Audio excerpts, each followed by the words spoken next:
Johnny Carson revealed 6 Hollywood stars who were terrible actors. Behind the desk of The Tonight Show for 30 years, Johnny Carson didn't just entertain America, he shaped its taste in entertainment. His approval could launch careers overnight. His withering wit could just as quickly deflate Hollywood's biggest egos. But what many viewers didn't realize was that television's most beloved host was also its most discerning critic. After the cameras stopped rolling and the audience went home, Carson would often share his unfiltered opinions about the celebrities he'd just interviewed. Opinions far more biting than anything he'd say on air. Johnny had an absolutely encyclopedic knowledge of film and theater, revealed a former Tonight Show producer who worked alongside Carson for over a decade. He could spot a performer with limited range instantly, and while he was unfailingly polite on camera, he kept a mental list of stars he considered truly terrible actors. According to those closest to him, Carson's assessments weren't casual dislikes or personal vendettas.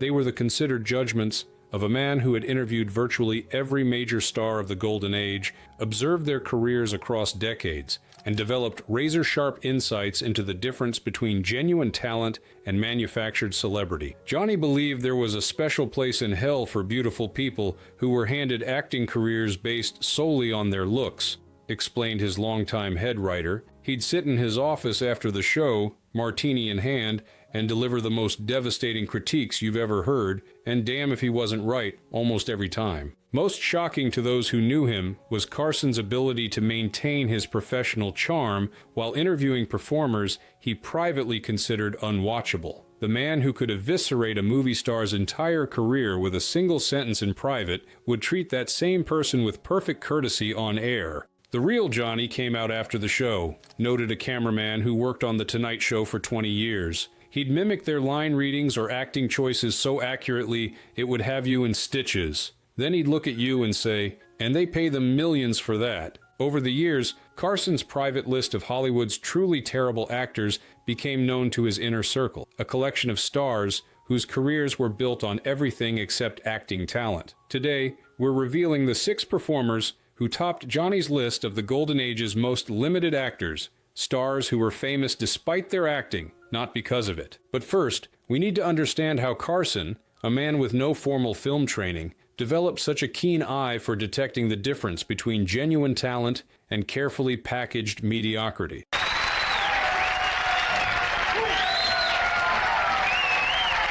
Johnny Carson, the critic behind the curtain. Before he became America's late-night king, Johnny Carson was an avid student of performance. Growing up in Nebraska during the Great Depression, young Johnny escaped into movie theaters whenever he could scrape together the admission price, developing a passion for film that would last his entire life. People forget that Johnny started as a magician, explained Carson's former executive producer. Magic teaches you to spot fakery, to recognize when someone's creating an illusion versus genuinely performing a skill. Johnny applied that same discerning eye to acting his entire life. By the time Carson took over The Tonight Show in 1962, he had developed remarkably sophisticated tastes. While publicly presenting himself as an everyman, privately he consumed classic theater, foreign films, and serious cinema alongside mainstream Hollywood fare. This background gave him a unique perspective when interviewing actors. He could discuss Shakespeare with Laurence Olivier, method acting with Marlon Brando, and physical comedy with Carol Burnett, all with genuine knowledge that surprised his guests. Johnny understood acting from the inside out, said a director who knew Carson socially. He recognized the difference between technical craft and mere celebrity, and he had absolutely no patience for beautiful people who'd been handed careers without bothering to develop actual skill. Carson's position gave him an unparalleled vantage point. For 3 decades, virtually every major star in Hollywood passed through his studio. He saw them under pressure, off script, and responding to unexpected questions, revealing their true range and intelligence in ways carefully edited film performances could hide. Johnny could tell within 30 seconds if someone had genuine acting ability, claimed his former talent coordinator. He'd throw them an unexpected question and watch how quickly they processed it, how authentic their reaction was. The pretty faces with nothing behind their eyes couldn't fake it in that environment. While unfailingly professional on camera, Carson would occasionally let slip hints of his true assessments.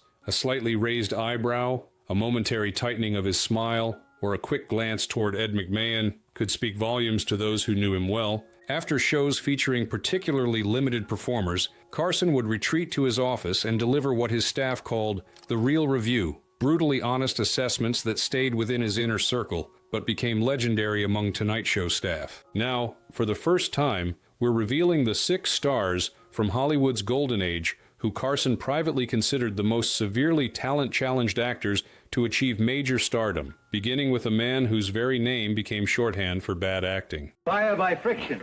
Got out of a Boy Scout manual. The child of 5 should be able to do it. Sonny Tufts, the man whose name became a punchline. Suffering Sonny Tufts. This exclamation, shouted by cartoon characters when facing disaster, would instantly make 1940s movie audiences laugh. The joke wasn't random, it was a direct reference to an actor Carson considered perhaps the worst to ever achieve stardom during Hollywood's golden age. Johnny had a special fascination with Sonny Tufts, revealed Carson's former head writer. He collected Tufts' performances like some people collect train wrecks. He'd sometimes screen Tufts movies for the writing staff just to demonstrate how someone so clearly limited could become a star. Sonny Tufts had the perfect pedigree on paper. Yale educated, from a prominent Boston family, tall and conventionally handsome. Paramount Pictures signed him during World War II, when many leading men were serving in the military, creating an opportunity for new male stars. What Tufts lacked, in Carson's assessment, was even a hint of acting ability. Johnny would do this devastating impression of Tufts,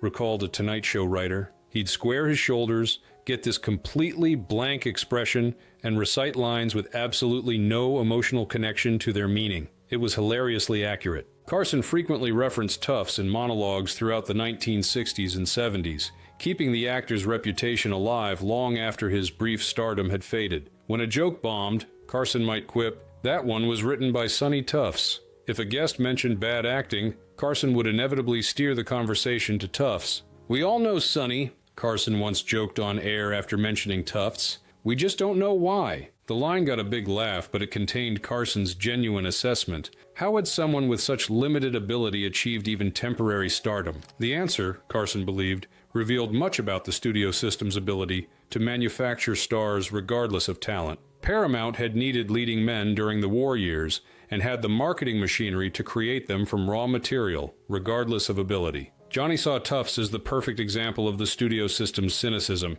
explained a former NBC executive who knew Carson well. "Give us a handsome face and we'll convince the public he's a star. Talent optional." Johnny found it both fascinating and slightly offensive as someone who respected genuine craft. Carson's fixation on Tufts' limitations represented his broader criticism of an industry that often valued appearance over ability. But at least Tufts had been largely forgotten by the time Carson began mocking him. Our next subject was still very much active when Carson began privately assessing her limited range. Star is one thing, and a person to exist as an actress is another. And a person who has had publicity do so much for them. Jane Mansfield, the bombshell who couldn't act. In public, Johnny Carson was unfailingly gracious when Jane Mansfield appeared on The Tonight Show. He complimented her gowns, laughed at her anecdotes, and treated her with the same professional courtesy he showed all his guests. In private, according to multiple sources close to Carson, his assessment was scathing. "She's a human publicity stunt," Carson reportedly told his staff after one particularly empty Mansfield interview. "There's no there." What particularly frustrated Carson about Mansfield was what he saw as her complete lack of effort to develop any actual performing skills despite multiple opportunities. Unlike Marilyn Monroe, who took acting seriously and worked with coaches throughout her career, Mansfield seemed content to simply be Jane Mansfield. Johnny had enormous respect for beautiful women who were also talented. Julie Andrews, Sophia Loren, Barbara Streisand, explained a former Tonight Show producer. What he couldn't stand were those who coasted on measurements alone, and to him, Mansfield was the prime example. Carson's critical eye noted how Mansfield would avoid any question requiring genuine reflection during interviews, instead pivoting to predetermined anecdotes or flirtatious banter. When pushed beyond her comfortable territory, she would giggle or affect confusion. Tactics Carson privately described as the empty toolkit of a non-actor. "She showed up, that was the performance," Carson once remarked to his writers after a Mansfield appearance. The line became something of an inside joke among the staff, a shorthand for guests who brought nothing but their physical presence to the show. What made Carson's assessment particularly cutting was that he recognized Mansfield's intelligence behind her dumb blonde act. He believed she was deliberately choosing not to develop genuine skills because her physical attributes had proven sufficient for fame. Johnny thought it was almost cynical, recalled his longtime producer. He'd say,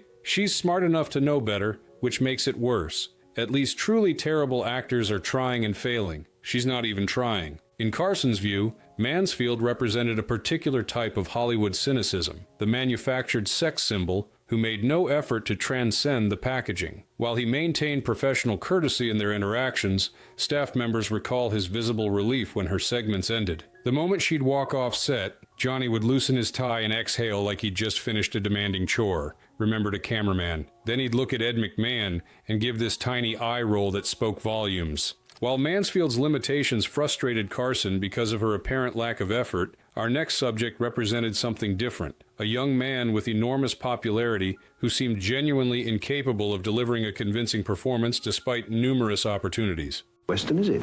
Well, not exactly, but we did want to kind of spoof some of the Sergio Leone. Tab Hunter, Hollywood's beautiful empty vessel. Tab Hunter embodied everything Johnny Carson found problematic about Hollywood's star system. Strikingly handsome, with blonde hair, blue eyes, and chiseled features, Hunter became a major star and teen idol in the 1950s, despite what Carson considered profound limitations as an actor. Johnny would watch Tab Hunter movies and just shake his head in amazement, recalled a writer who worked closely with Carson. He'd say, "They gave him line after line, movie after movie, and he never improved, not even accidentally." Carson had Hunter on The Tonight Show multiple times during the 1960s and 70s, always treating him with professional courtesy. But after the cameras stopped rolling, Carson would often comment on what he called Hunter's remarkable emptiness as a performer. "He acted with his jawline," Carson reportedly told his staff after one Hunter appearance. The camera would roll, and you could almost see him thinking, which side looks better,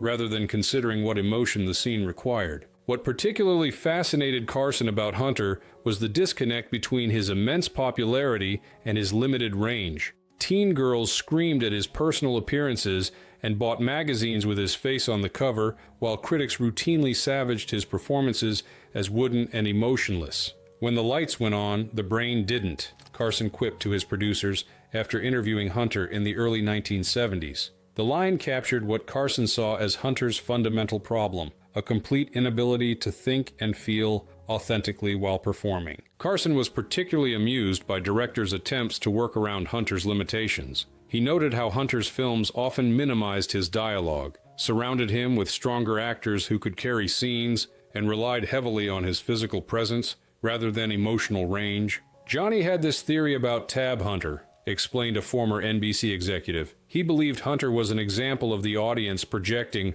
whatever they wanted onto a beautiful blank canvas. The less actual personality he displayed, the more effectively teenage girls could imagine him as their ideal boyfriend. Ironically, Carson's assessment of Hunter became more sympathetic in later years, particularly after Hunter's 2005 autobiography revealed he had been gay during his years as a teen heartthrob, forced to live a carefully constructed lie that may have contributed to his stiff performances. When Hunter's book came out, Johnny had already passed away, noted a friend of Carson's, but I think he would have revised his opinion somewhat. He might have recognized that Hunter's woodenness came partly from the psychological strain of maintaining a false identity while cameras rolled. Nevertheless, during his Tonight Show years, Carson considered Hunter the perfect example of a studio-created star whose appearance completely overshadowed his ability, or lack thereof. While Hunter represented the male version of manufactured stardom, our next subject demonstrated that the pattern could be replicated multiple times with diminishing returns. You want thrills, you've got thrills. My arms, my lips are here to thrill you. Mamie Van Doren, the assembly line starlet. If Johnny Carson found Jane Mansfield's limited acting ability frustrating, he considered Mamie Van Doren something closer to a punchline, a copy of a copy that revealed Hollywood's cynical approach to manufacturing female stars. "She makes cardboard look expressive," Carson once quipped about Van Doren after she appeared on his show in the late 1960s. The line, delivered to his staff during a post-show wrap-up, captured his assessment of her wooden performances and limited range. In Carson's view, Van Doren represented the studio system at its most nakedly calculating. After Marilyn Monroe became a sensation, studios scrambled to create similar blonde bombshells. first Jane Mansfield at 20th Century Fox, then Van Doren at Universal. Each iteration in Carson's assessment came with diminished acting capability. Johnny had this theory about the blonde bombshell assembly line, explained his former talent coordinator. He'd say, they started with Marilyn, who actually had talent beneath the packaging. Then they created Jane, who had the packaging but minimal talent. By the time they got to Mamie, they weren't even trying to find someone who could act. They just needed the measurements and platinum hair. What particularly struck Carson about Van Doren was her seeming inability to deliver even simple dialogue convincingly. During her Tonight Show appearances, he noticed how she would carefully recite prepared answers rather than engaging in genuine conversation, a habit he found revealing of her limitations as a performer. "She's a wind-up doll," Carson reportedly told Ed McMahon after one particularly stilted Van Doren interview. "You just point her in a direction and hope she doesn't bump into the furniture." Carson's critical assessment of Van Doren stemmed partly from what he saw as cynicism on the studio's part, the belief that audiences wouldn't notice or care about acting ability as long as the physical packaging met expectations. This approach to star-making offended Carson's respect for genuine craft. Johnny believed audiences deserved better,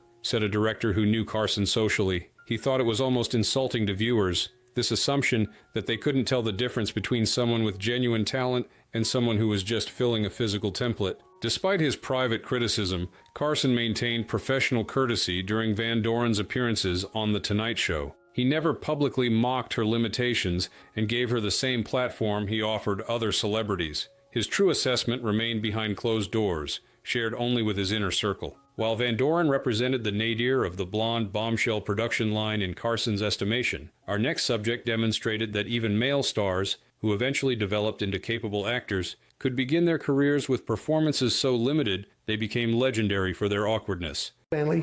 Oh, Stanley, you directed it. Oh, that's why you look familiar. All right.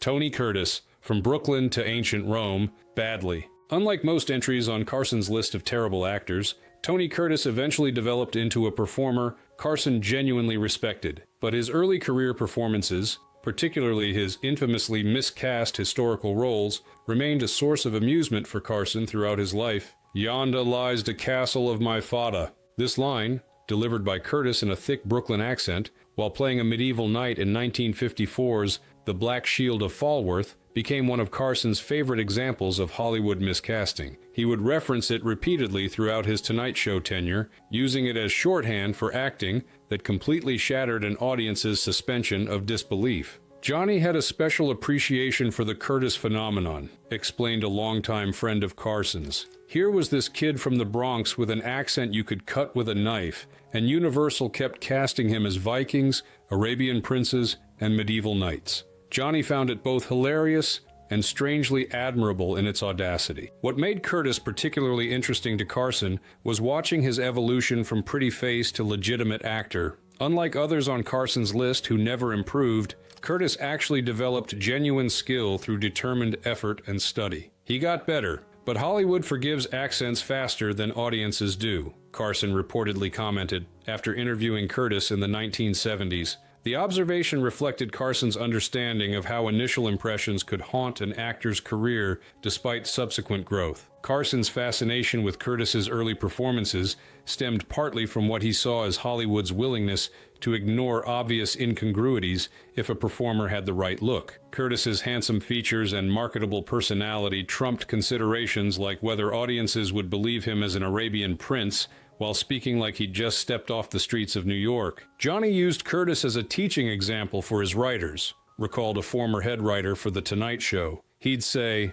"This is why credibility matters. Once the audience is laughing at your accent when they're supposed to be caught up in the story, you've lost them completely." Despite this criticism of his early work, Carson developed genuine respect for Curtis as his career progressed. Performances in Sweet Smell of Success, 1957, and The Defiant Ones, 1958, demonstrated growth that Carson appreciated, evidence that Curtis had committed to improving his craft rather than simply coasting on his appearance. By the 1970s, when Curtis was a regular Tonight Show guest, Carson treated him with the respect accorded a legitimate actor while occasionally still teasing him about his early performances. This combination of recognition for growth while remembering past limitations made Curtis unique among Carson's gallery of acting challenge stars. Curtis, to his credit, was a good sport about his early limitations. He would laugh along with Carson's gentle ribbing and acknowledge the absurdity of some of his early roles, a self-awareness that Carson found refreshing compared to stars who maintained pretensions despite obvious shortcomings. While Curtis represented a success story of growth beyond limitations, our final entry on Carson's list embodied something different, a celebrity famous primarily for being herself, with little interest in portraying anyone else. Don't compare me with Miss Hemsley. She owes $60 million for Americans. That's when I just hit a cop because he called me dirty names. Zsa Zsa Gabor, the ultimate non-actor. If Johnny Carson's critique of most limited actors centered on their inability to convincingly portray characters, his assessment of Zsa Zsa Gabor was slightly different. She never even tried. She acted like a star, but never like a character, Carson reportedly told his producers after one of Gabor's many appearances on The Tonight Show. The observation captured what he saw as her fundamental approach to entertainment, Zsa Zsa playing Zsa Zsa, regardless of the role. Gabor appeared on The Tonight Show numerous times throughout Carson's tenure. She was reliable entertainment, glamorous, outrageous, and always ready with a witty retort. But Carson privately noted that these same qualities appeared in every film role she played, with no discernible difference between the woman on his couch and any character she supposedly portrayed on screen. Johnny had a theory about Zsa Zsa, explained his former talent coordinator. He believed she had made a deliberate decision early in her career that being Zsa Zsa Gabor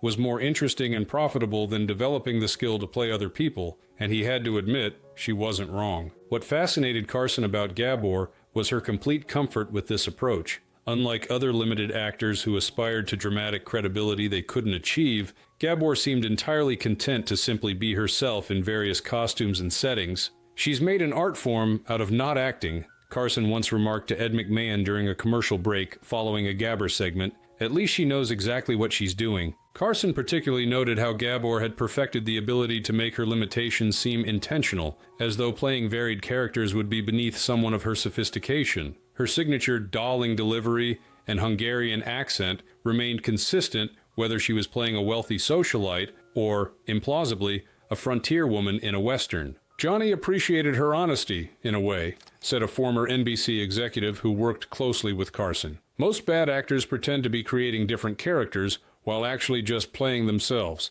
Zsa Zsa cut out the middleman. She just played Zsa Zsa and collected the check." Despite this critical assessment, Carson genuinely enjoyed Gabor as a Tonight Show guest. Her self-awareness, quick wit, and unabashed embrace of her public persona made her entertaining television, even if those same qualities limited her effectiveness in dramatic roles. "She showed up for interviews, not acting awards," Carson once commented, capturing the essence of Gabor's career strategy. She had found a niche that required no traditional acting skill, but still brought fame, fortune, and a certain kind of immortality. In Carson's gallery of limited actors, Gabor occupied a special place, someone who had turned non-acting into its own art form, creating a template for future celebrities who would become famous primarily for playing themselves. What Johnny's list reveals about Hollywood. Johnny Carson's private assessments of these 6 performers, Sonny Tufts, Jane Mansfield, Tab Hunter, Mamie Van Doren, Tony Curtis, and Zsa Zsa Gabor, reveal more than just his personal tastes. They offer insights into how Hollywood's star-making machinery operated during the Golden Age and beyond. Johnny understood something fundamental about the film industry, explained a director who knew Carson well. Acting ability was just one of many qualities studios considered when manufacturing stars, and often not the most important one. What connected most of Carson's terrible actors was their extraordinary visual appeal. Tufts, Mansfield, Hunter, Van Doren, and the young Curtis were all strikingly attractive people who photographed beautifully, a quality that studios correctly assessed would draw audiences regardless of performance quality. Johnny used to say that Hollywood operated on a sliding scale, recalled his former head writer. The more beautiful you were, the less talented you needed to be. He believed most studios would rather have a gorgeous performer with limited range than an ordinary-looking person with extraordinary skill. This cynical but accurate assessment explained how performers with obvious limitations could achieve and maintain stardom during the studio era.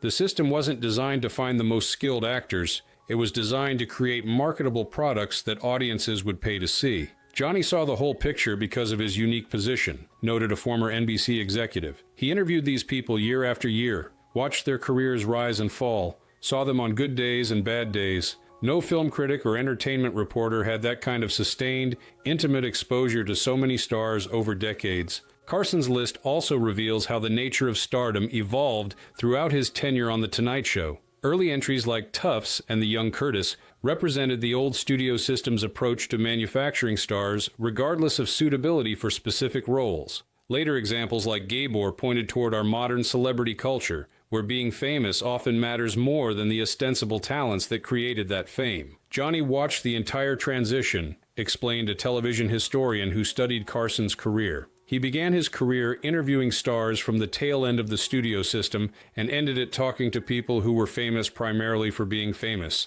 He saw the whole evolution of celebrity culture from a front row seat. What makes Carson's assessments particularly valuable is that they came from direct personal interaction rather than just watching performances on screen. The Tonight Show format, unscripted conversation requiring guests to think on their feet, often revealed limitations that carefully edited and directed film performances could conceal. Johnny believed the talk show format was the great equalizer, said his former producer. You couldn't hide behind editing or multiple takes. You had to be present, responsive, and genuine, qualities that genuinely limited performers simply couldn't fake. Despite his sometimes cutting private assessments, Carson maintained a professional respect for the entertainment industry throughout his career. He understood that creating successful entertainment required different kinds of performers, from classically trained thespians to personality-driven stars who never pretended to be anything else. Johnny wasn't a snob about it, emphasized a friend who knew him well. He could appreciate Laurence Olivier's Hamlet and also enjoy Zaza being Zaza. He just didn't like pretension, people claiming artistic depth they clearly didn't possess. This balanced perspective made Carson an ideal chronicler of Hollywood's evolution. He could recognize genuine talent while also understanding the commercial realities that often prioritized marketability over ability. His private list of terrible actors wasn't merely catty gossip. It was a seasoned professional's assessment of an industry he understood intimately. Carson's list also reveals something about the man himself, his genuine respect for craft and authenticity beneath his affable public persona. The same qualities that made him television's greatest interviewer, his attention to detail, his ability to read people, his understanding of performance, made him an astute judge of acting ability. Johnny cared about authenticity, concluded his longtime producer. Whether he was watching a dramatic performance or interviewing a guest, he could instantly sense when someone was genuine versus when they were faking it. That's what connected all the people on his terrible actors list. They couldn't convince him they were truly inhabiting another person's reality. In the end, Carson's private assessments of these 6 performers offer a window not just into his personal tastes, but into the complex relationship between talent, appearance, and stardom that defined Hollywood's golden age. Insights from television's most discerning witness to 6 decades of entertainment history.